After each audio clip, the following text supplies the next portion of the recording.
رسول نہیں بنایا تھا اس سے پہلے سرزمین عرب کے اندر یہ گناہ بھی موجود تھا۔ جب ہم تاریخ کی کتابوں کا مطالعہ کرتے ہیں، جب ہم تاریخ کی کتابوں کو پلٹتے ہیں اور جب ان کے اوپر ہم مطالعہ کرنے کی کوشش کرتے ہیں تو ہمیں پتہ چلتا ہے کہ معاشرے کے اندر بہت سی برائیاں پھیلی ہوئی تھی۔ سرزمین عرب کے اندر بہت ساری برائیاں جو ہے پھیلی ہوئی تھی۔ ان میں سے ایک برائی یہ بھی تھی کہ سرزمین عرب کے لوگ 360 مورتیوں کے سامنے اپنے سر کو جھکایا کرتے تھے۔ سرزمین عرب کے لوگ جو ہے 360 دیوی دیوتاؤں کے سامنے اپنے سر کو جھکایا کرتے تھے اور ان کے سامنے جو ہے سجدہ کیا کرتے تھے۔ اور انہی برائیوں میں سے ایک برائی یہ بھی تھی کہ سرزمین عرب کے اندر جوا کا بول بالا عام تھا، شراب و نوشی عام تھی، زنا کا جو بول بالا ہے وہ بھی عام تھا۔ یہ ساری کی ساری برائیاں سرزمین عرب کے اندر موجود تھی۔ اور انہی برائیوں میں سے ایک برائی یہ بھی تھی کہ سرزمین عرب کے اندر لوگ اپنی بچیوں سے نفرت کیا کرتے تھے، بیٹیوں سے نفرت کیا کرتے تھے۔ اس کا نقشہ جو ہے اللہ تبارک و تعالیٰ نے قرآن مجید کے اندر یوں کھینچا ہے وَإِذَا بُشِّرَ أَحَدُهُمْ بِالْأُنْثَى۔ اللہ تبارک و تعالیٰ قرآن مجید کے اندر اس کا نقشہ یوں کھینچ رہا ہے وَإِذَا بُشِّرَ أَحَدُهُمْ بِالْأُنْثَى، جب ان میں سے کسی کو بیٹی ہونے کی خوشخبری دی جاتی، جب ان میں سے کسی بھی انسان کو یہ خبر دیا جاتا تھا کہ تمہارے گھر میں بیٹی کی پیدائش ہو گئی ہے، تمہارے گھر میں جو ہے بیٹی نے جنم لے لیا ہے، جب ایک انسان کو اس بات کی خبر دی جاتی تھی وَإِذَا بُشِّرَ أَحَدُهُمْ بِالْأُنْثَى ظَلَّ وَجْهُهُ مُسْوَدًّا وَهُوَ كَظِيمٌ، جیسے ہی ان کی کانوں سے یہ خوشخبریاں ٹکراتی تھی، جیسے ہی ان لوگوں کے سامنے یہ خوشخبری جو ہے سنایا جاتا تھا، فوراً اس کے چہرے جو ہیں، ان کے چہرے کے جو رنگ ہوئے وہ بدل جایا کرتے تھے، ان کے چہرے جو ہیں وہ سیاہ ہو جایا کرتے تھے۔ وَإِذَا بُشِّرَ أَحَدُهُمْ بِالْأُنْثَى ظَلَّ وَجْهُهُ مُسْوَدًّا وَهُوَ كَظِيمٌ، ان کے چہرے جو ہیں وہ سیاہ ہو جایا کرتے تھے۔ يَتَوَارَى مِنَ الْقَوْمِ مِنْ سُوءِ مَا بُشِّرَ بِهِ، جیسے ہی ان لوگوں تک یہ خوشخبری پہنچتی تھی، یہ خبر پہنچتا تھا کہ میرے گھر میں تو بیٹی نے جنم لے لیا ہے، میرے گھر میں تو بیٹی کی پیدائش ہو گئی ہے، تو وہ لوگ مارے شرم کے اپنے قوم کے لوگوں سے اپنے چہرے کو چھپا کر کے جو ہے سماج کے اندر نکلا کرتے تھے۔ میرے عزیز ساتھیوں، مفسرین یہاں تک تذکرہ کرتے ہیں کہ جب وہ انسان اپنے گھروں سے بازار کے لیے نکلا کرتے تھے تو وہ جو ہے اپنے چہرے کو چھپا چھپا کر کے بازاروں کی طرف نکلا کرتے تھے، اور اس ڈر سے بازاروں کی طرف اپنے آپ کو جو ہے بچا کر کے گزرا کرتے تھے کہ کہیں سماج کے لوگ مجھے دیکھ نہ لے اور کہیں یہ تانا نہ مارنے لگے، کہیں یہ تانا نہ دینے لگے کہ دیکھو اس کے گھر میں تو بیٹی نے جنم لے لیا ہے، اس کے گھر میں تو بیٹی کی پیدائش ہو گئی ہے۔ اسی ڈر سے ایک انسان جو ہے جب بازار کی طرف جایا کرتے تھے تو لوگوں سے اپنے آپ کو چھپا کر کے بازار کی طرف جایا کرتے تھے کہ کہیں سماج کے لوگ مجھے دیکھ نہ لے۔ يَتَوَارَى مِنَ الْقَوْمِ مِنْ سُوءِ مَا بُشِّرَ بِهِ، اور وہ لوگ یہ سوچا کرتے تھے کہ آخر میرے گھر میں جو بیٹی کی پیدائش ہوئی ہے، میرے گھر میں جو بیٹی نے جنم لے لیا ہے، آخر میں کروں تو کیا کروں؟ کیا میں اس بیٹی کی پرورش کروں؟ کیا میں اس تکلیف دہ سامان کو اپنے گھر کے اندر پالوں یا اسے زندہ زمین کے اندر درگور کر دوں؟ ام یدسہ فی التراب، اس کی پرورش کروں یا اسے زمین کے اندر زندہ درگور کر دوں؟ میرے عزیز ساتھیوں، مفسرین لکھتے ہیں کہ وہ لوگ یہ فیصلہ کر لیا کرتے تھے الا ساء ما یحکمون، اور وہ لوگ یہ فیصلہ کر لیا کرتے تھے کہ ہم اس کی پرورش نہیں کریں گے، ہم اس کو اپنے گھروں کے اندر نہیں پالیں گے، ہم اس کی پرورش نہیں کریں گے، اور ہم اسے ام یدسہ فی التراب الا ساء ما یحکمون، ہم اسے زندہ زمین کے اندر گاڑ دیں گے۔ اللہ تبارک و تعالیٰ کہہ رہا ہے الا ساء ما یحکمون، کہ وہ لوگ کتنا برا فیصلہ کرنے والے تھے کہ وہ یہ فیصلہ کر لیا کرتے تھے کہ ہم اپنے بچیوں کو جو ہے زندہ زمین کے اندر گاڑ دیں گے، اور ایسا کرتے بھی تھے، اپنے بچیوں کو، اپنے بیٹیوں کو زندہ زمینوں کے اندر درگور کر دیا کرتے تھے، اپنی بیٹیوں کو جو ہے زندہ زمین کے اندر گاڑ دیا کرتے تھے۔ میرے عزیز ساتھیوں، اس آیت کریمہ کو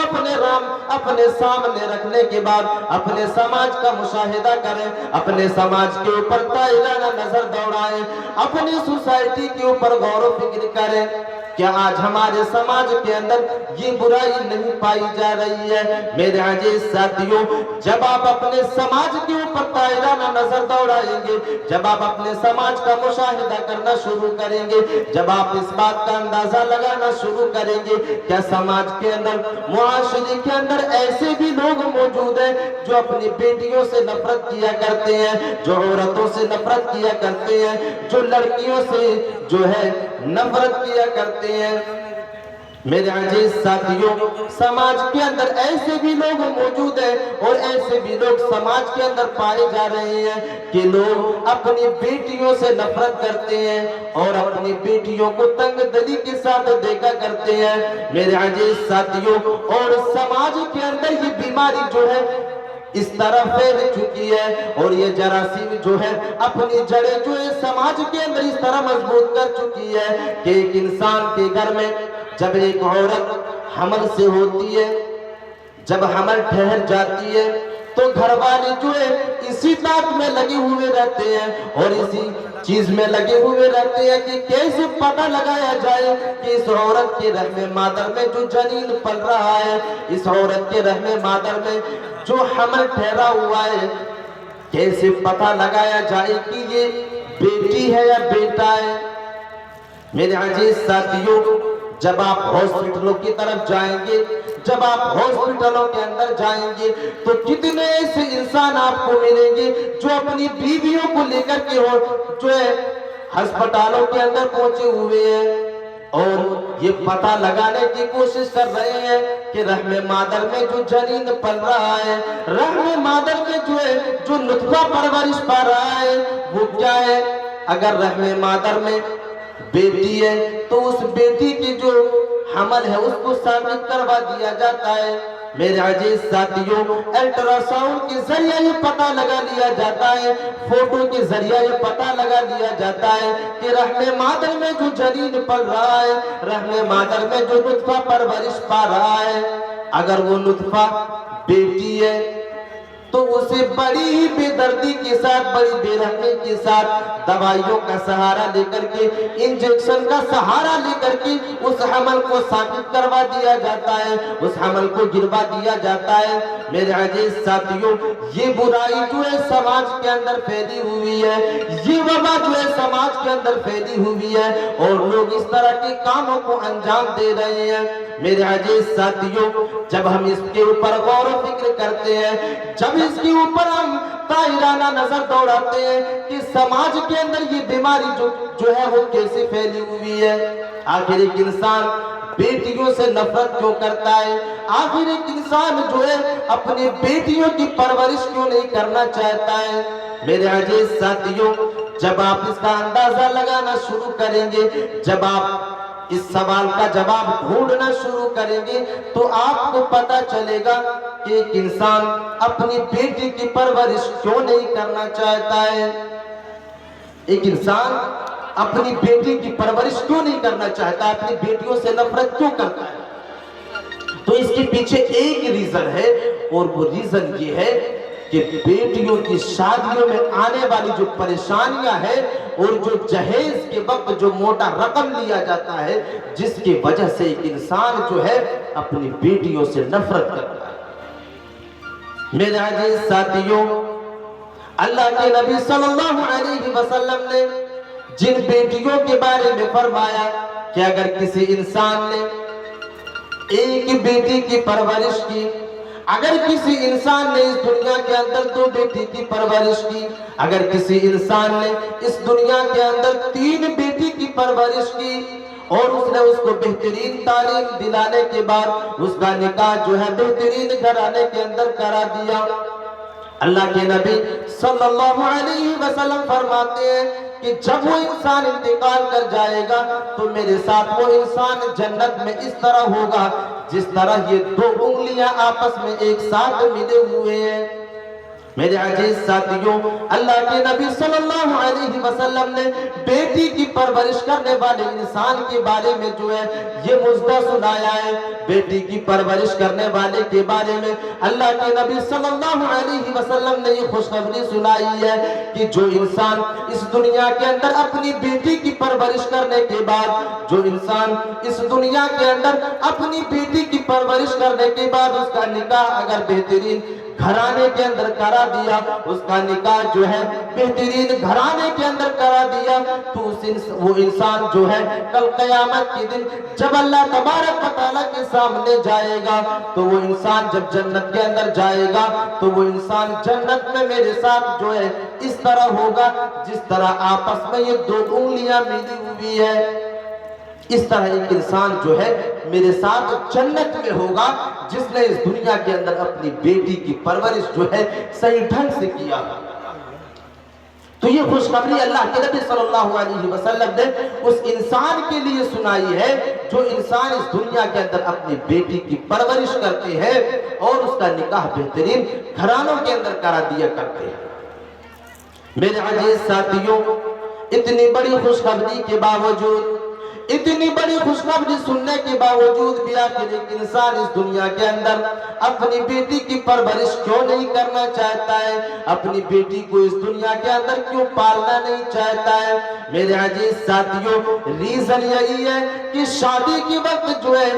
انسان اتنے جہیز کا مطالبہ کر دیتے ہیں اور شادی کے اندر اتنے رسومات جو ہے شامل کر دیا گیا ہے کہ ایک انسان جو ہے ڈر جاتا ہے۔ بیٹی کی پرورش کرنے سے پہلے ایک انسان کے جسم کے اندر یہ خوف طاری ہو جاتا ہے کہ میرے گھر میں تو بیٹی کی پیدائش ہو گئی ہے۔ جیسے ہی ایک انسان کے گھروں میں بیٹی کی پیدائش ہوتی ہے ایک انسان جو ہے ڈر جاتا ہے، سہم جاتا ہے کہ میرے گھر میں تو تکلیف سامان نے جنم لے لیا ہے، آخر میں اتنے اخراجات ہونے والے پیسے کو میں کہاں سے لاؤں؟ شادیوں کے وقت اتنی پریشانیاں ہونے والی ہے، ان پریشانیوں کو کیسے برداشت کروں گا؟ شادی کے وقت جہیز کا مطالبہ ہوگا، ہم جہیز کی رقم کو کہاں سے لائیں گے؟ میرے عزیز ساتھیوں، آج سماج کے اندر جہیز کو اتنا بڑا دیا گیا ہے اور سماج کے ٹھیکیداروں نے جو ہے جہیز کو اتنا بڑھاوا دے دیا ہے کہ ایک غریب باپ جو ہے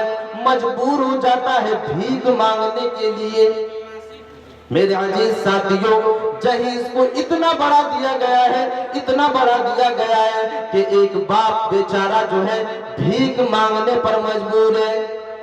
اور وہ یہ کہہ کر کہ لوگوں کے سامنے اپنے ہاتھوں کو پھیلا رہا ہے، لوگوں کے سامنے اپنے غریبان کو جو ہے پھیلا رہا ہے کہ اے لوگوں کچھ روپیہ دے دو، کچھ پیسہ دے دو تاکہ میں اپنی بیٹی کی شادی کر سکوں۔ میری بیٹی جو ہے جوان ہو چکی ہے لیکن میرے پاس اتنا روپیہ نہیں ہے، میرے پاس اتنا مال نہیں ہے، میرے پاس اتنی دولت نہیں ہے کہ میں اس کی شادی کر سکوں۔ میرے عزیز ساتھیوں، ایک انسان جو ہے لوگوں کے سامنے اپنے ہاتھوں کو پھیلاتے ہوئے گھوم رہا ہے اور لوگوں سے مطالبہ کر رہا ہے، جہیز کے پیسے کو اکٹھا کرنے کے لیے جہیز کا مطالبہ کر رہا ہے۔ میرے عزیز ساتھیوں، کتنے ایسے لوگوں کو تو میں نے اپنے نظروں سے دیکھا ہے کہ دوسروں کے پاس جو ہے رونے پر مجبور ہے، اپنے دکھڑے سناتے ہوئے وہ انسان رونا شروع کر دیتا ہے، وہ انسان جو ہے اپنی لاچاری کو بتاتے ہوئے، اپنی جو ہے بے بسی کو ظاہر کرتے ہوئے ایک انسان جو ہے رونا شروع کر دیتا ہے۔ میرے عزیز ساتھیوں، ایک انسان کہتا پھرتا ہے کہ بیٹے کے باپ نے اور بیٹے کے باپ نے اتنا جہیز کا مطالبہ کر دیا ہے، اس فقیر نے اتنا جہیز کا ڈیمانڈ کر دیا ہے کہ میرے پاس تو اتنی دولت ہی نہیں ہے، اس لیے میں دوسروں کی چوکھٹ پر جو ہے اپنی جو ہے ہاتھوں کو ڈگر رہا ہوں، دوسروں کے سامنے اپنے ہاتھوں کو پھیلا رہا ہوں۔ میرے عزیز ساتھیوں، آج معاشرے کے اندر جو یہ وبا پھیلی ہوئی ہے کہ ایک انسان بیٹیوں سے نفرت کرتا ہے، اس کی سب سے بڑی وجہ یہ ہے کہ معاشرے کے اندر جہیز کا جو رسم ہے یہ اتنا بڑا دیا گیا ہے کہ ایک انسان جو ہے اپنی بیٹی کی پرورش کرنے سے پہلے ہی ایک انسان ڈر جاتا ہے۔ یہ سب سے بڑی ریزن ہے کہ ایک انسان جو ہے اپنی بیٹی کی پرورش نہیں کرنا چاہتا ہے کہ شادیوں میں آنے والی اخراجات اور شادیوں میں آنے والی جو پریشانیاں ہیں ہم کیسے برداشت کر سکیں گے۔ میرے عزیز ساتھیوں، جیسے ہی ایک انسان کے گھر میں بیٹی کی جنم ہوتی ہے، جیسے ہی ایک انسان کی گھروں میں بیٹی کی شکل میں جو ہے اللہ تبارک و تعالی رحمت کا نزول کرتا ہے، ایک انسان جو ہے اسی وقت سے اپنے پیسے کو اکٹھا کرنا شروع کر دیتا ہے۔ میرے عزیز ساتھیوں، تصور کرو ایک انسان جو ہے اپنے گھروں کو چھوڑ کر کے پردیس میں جا کر کے کماتا ہے، ایک انسان جو ہے اپنے گھروں سے سال ہر سال دور رہ کر کے پردیس میں جا کر کے مزدوری کرتا ہے، 500-600 روپیہ جو ہے ایک دن کی کمائی ہے، اور انہی پیسوں میں سے ایک انسان جو ہے بچا کر کے اپنی بیٹی کی شادی کے لیے بچا کر کے رکھتا ہے۔ میرے عزیز ساتھیوں، جیسے ہی ایک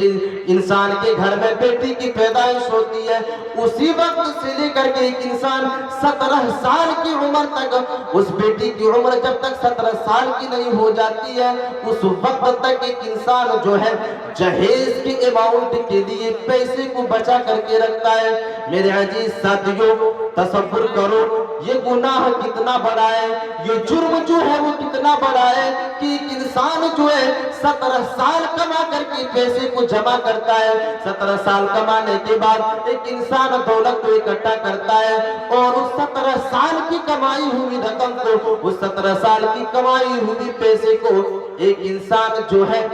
ایک ہی دن کے اندر ایک انسان کے ہاتھوں سے لے لیتا ہے۔ میرے عزیز ساتھیوں، تصور کرو آج ایک انسان اس گناہ کے اندر بھی جو ہے ملوث ہے، آج ایک انسان جو ہے جہیز جیسی گناہوں کے اندر ایک انسان ملوث ہے۔ میرے عزیز ساتھیوں، یہ گناہ جو ہے اتنا بڑا ہے کہ اگر ایک انسان جب تک کہ ایک انسان جو ہے اس گناہ کے اوپر، اور جو بھی انسان جہیز کو لیتا ہے، جو بھی انسان شادی کے وقت جہیز کو لیتا ہے، اللہ کے نبی صلی اللہ علیہ وسلم فرماتے ہیں کہ جب تک کہ ایک انسان اس دنیا کے اندر کسی بھی انسان نے کسی سے 1 روپیے کو بھی ہڑ پائے تو کل قیامت کے دن جب تک کہ وہ انسان اسے 1 روپیے کا حساب نہیں دے دے گا تب تک کہ وہ انسان اپنے قدم کو آگے نہیں بڑھا سکتا ہے۔ میرے عزیز ساتھیوں، آج ایک انسان اسی برائی اور اسی گناہ کے اندر ملوث ہے، اسی گناہ اور اسی برائی کے اندر آج ایک انسان جو ہے وہ پھنسا ہوا ہے۔ آج جہیز کے مطالبے نے شادی کو اتنا مشکل بنا دیا ہے، اتنا مشکل بنا دیا ہے کہ ایک انسان سوچتے ہی ڈر جاتا ہے۔